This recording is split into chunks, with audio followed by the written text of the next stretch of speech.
The morning sun glinted off Atlanta's skyline, a jagged crown of glass towers that always felt like a challenge I'd met and conquered. I stood in Preston Caldwell's office at Skyline Urban Solutions, clutching a certificate still crisp from the printer, my chest swelling with a pride I hadn't felt in months. 8 months ago, I'd taken on training Savannah Reed, our new intern, guiding her through the maze of zoning laws and permits that kept projects like the Peachtree Plaza, a $40 million dream of shops, condos, and green spaces, on track. I'd just handed Preston her completion certificate, expecting a nod, maybe a "well done, Ellie Harper." Instead, he leaned back in his sleek chair, his tie a splash of silk against his tailored suit, and said, "We're streamlining, Ellen. Budget cuts. Your position's gone, Nana." The word Nana landed like a shard of glass in my gut. I'm 62, not ancient, and my name's Eleanor, Ellie to those who know me. For 8 years, I'd been Skyline's regulatory compliance manager, the one who knew every clerk in Atlanta's zoning office, every trick to nudge a variance through. I'd spent months securing permits for Peachtree, calling in favors from contacts I'd nurtured since I was younger than Savannah. And now, after pouring my expertise into her, I was disposable? "Today's your last day," Preston added, his eyes already drifting to his phone. "HR's got 2 weeks severance. Security'll walk you out by noon." Security? My hands tightened on the certificate, the paper crinkling. I wanted to hurl it at his smug face, to remind him how my work had turned Skyline from a 6-person outfit into a name developers trusted. Instead, I said, "I see," my voice steadier than my heart, which pounded like it was trying to escape. As I walked out, Savannah stood by reception, her blonde hair catching the light, her smile too bright for the moment. She knew. The realization stung. She'd known I was being replaced, maybe even pushed for it. I straightened my spine, gathered my dignity like a shawl, and left the office, the click of security's boots trailing me like a mocking heartbeat. In my car, I sat with my box of desk trinkets, a photo of my son Miles, a chipped mug, and let the weight of it hit. 8 years of late nights, of unraveling red tape, ended with Nana and a paycheck that wouldn't cover next month's bills. I was 62, a woman who'd raised a son alone, who'd clawed her way up in a man's world, and now I was terrified I'd fade into nothing. But beneath the fear, a spark flickered, anger, sharp and alive. They thought they'd erased me, but they'd forgotten what I held in my hands, the weight of a signature they couldn't replace. That night, I sat at my kitchen table, a mug of chamomile tea cooling beside me, its steam curling like the memories I couldn't shake. Growing up in a speck of a Georgia town, I'd watched my mama run her grocery store, her hands quick as she tallied receipts, teaching me that work was how you held your head high. After college, I landed in Atlanta's city planning office, spending 20 years learning the dance of permits and variances, building trust with folks like Clara Thompson, now a senior planner. My marriage to Tom unraveled when Miles was 10, leaving me to raise him on grit and late-night paperwork. 8 years ago, when the recession gutted the market, Preston hired me at Skyline, promising stability. "We need your connections, Ellie," he'd said, and I delivered, turning their small firm into a player behind Peachtree Plaza. Now, that stability was gone. I stared at my laptop, the screen glowing with a folder labeled Peachtree Permits.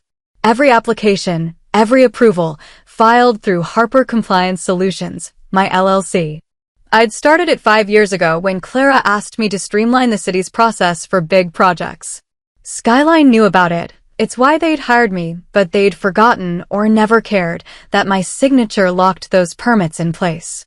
Without it, Peachtree was stalled. The thought sent a jolt through me, not joy, but power.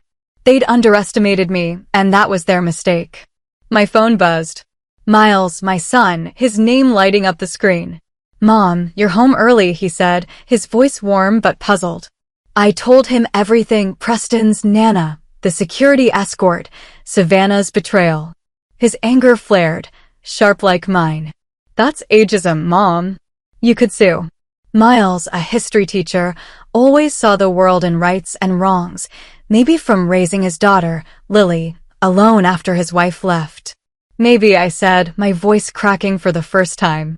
But I'm not sure a lawsuit's my path. He paused, suspicious. What are you planning? I smiled, despite myself. Just thinking, son. Alone again, I sipped my tea, the bitterness matching my mood. I wasn't just hurt, I was furious. 8 years of loyalty, of making Skyline shine, and they'd toss me out like a worn-out rug. But that folder on my screen? It was my leverage, my proof that I wasn't done. I closed the laptop, my resolve hardening. Tomorrow, I'd call Lydia. Tonight, I'd let the anger simmer, fuel for whatever came next. Saturday morning, I met Lydia Brooks at a quiet cafe in Midtown, the smell of fresh coffee grounding me as I poured out my story.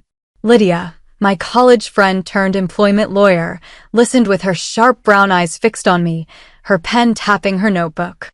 Her chemo scars were faint now, but her fire was fierce as ever.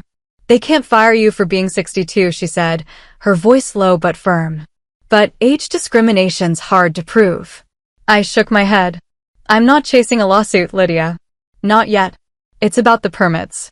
I explained Harper Compliance Solutions, how every Peachtree permit needed my digital signature, how Skyline hadn't grasped my LLC's power.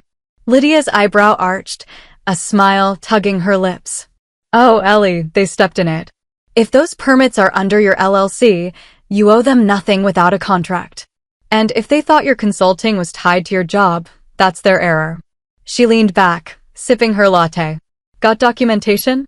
I nodded, thinking of my meticulous files. Good. I'll draft a letter professional, but clear. They pay for your signature, or they're stuck. For the first time since Friday, I felt my shoulders ease, like I'd shed a weight I hadn't named.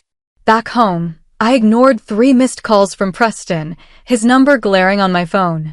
Instead, I knelt in my backyard garden, the Georgia clay cool under my knees as I weeded around my azaleas. Digging in the dirt felt like reclaiming something, my roots, maybe, or my sense of self. Skyline thought they'd uprooted me, but they'd forgotten how deep my ties ran, not just to the city, but to myself. As I worked, I pictured Preston's smug face, Savannah's too bright smile, and let my anger shift to purpose.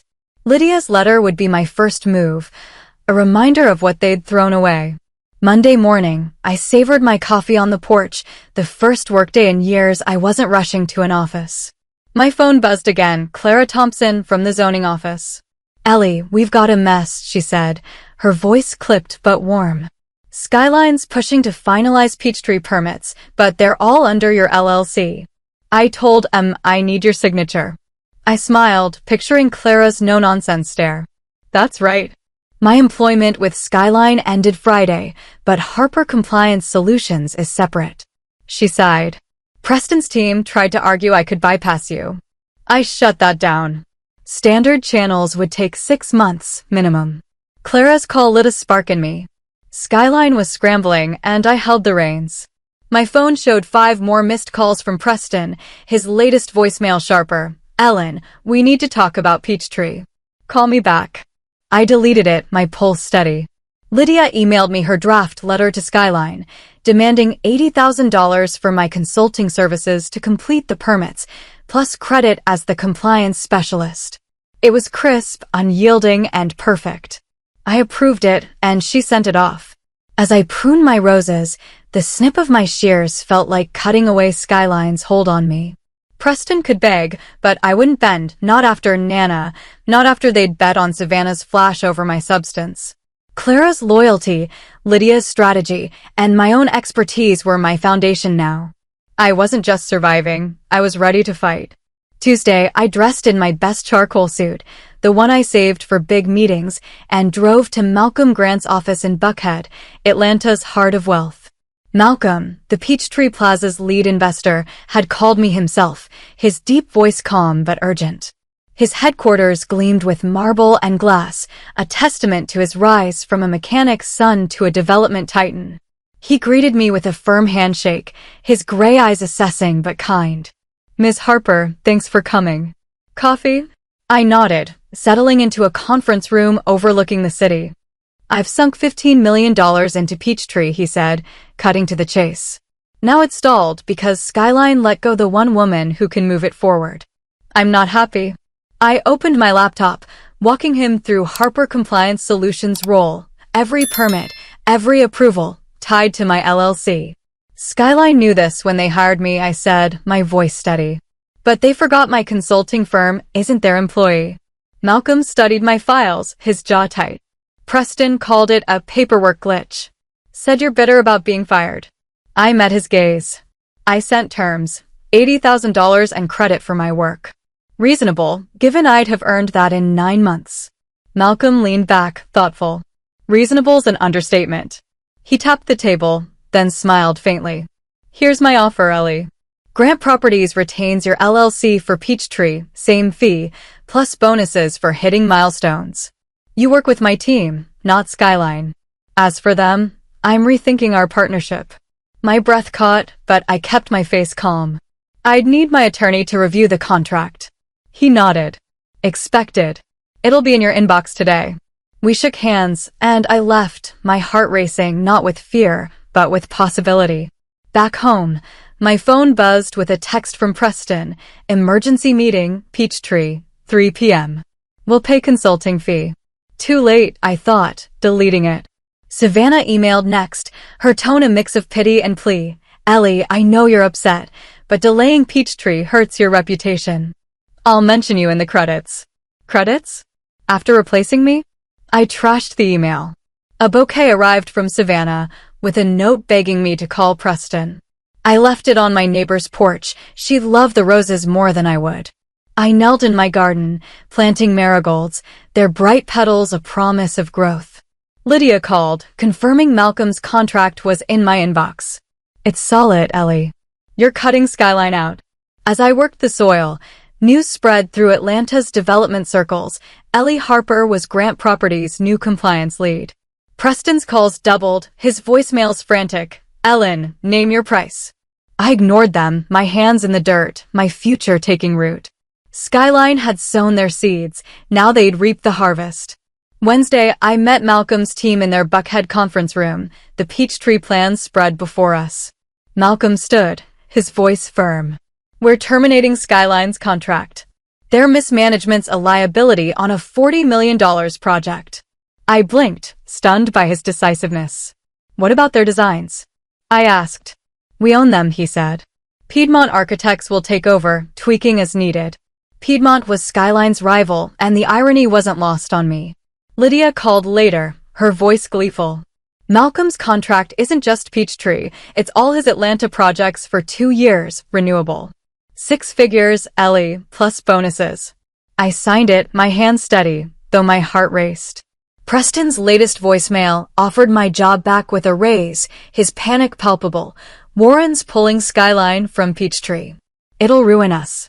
I deleted it, feeling not joy, but justice. Malcolm's trust, Lydia's strategy, and my expertise had built a bridge to a future I hadn't dared dream. By Thursday, Skyline was unraveling. Clara told me Preston had called her office hourly, suggesting the city's old-school processes needed a modern overhaul. She laughed. The director reminded him those old rules keep projects safe, then asked if Skyline was dropping your LLC's process. Preston backpedaled fast. Without my expedited channel, Skyline's other projects stalled, and 2 clients jumped to competitors. Miles called, buzzing with gossip. Savannah's on social media duty now. She botched a variance form. I smiled, unsurprised. Her flash couldn't match my substance.